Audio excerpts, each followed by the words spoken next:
This How to 1 Minute will show you how to add multiple language on Wix website. Open your site editor and click on Add Apps. Click on the Search Apps box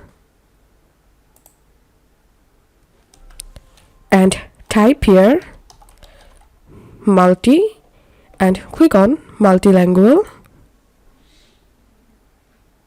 and you have to install this Wix Multilingual app. So click on it and click on install or add.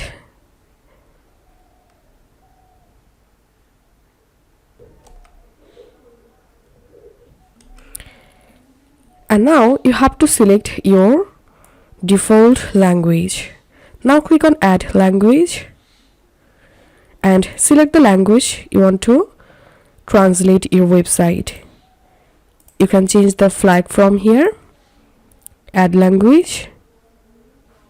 Again tap on add language to add another language.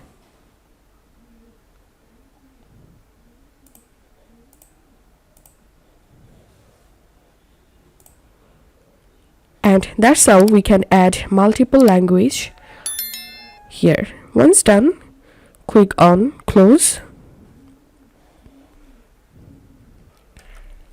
And as you can see, the multi-language drop down has been added. You can drag it to change the position. So this is how we can do it. If you find this video helpful, don't forget to subscribe. How to 1 Minute. See you in the next video.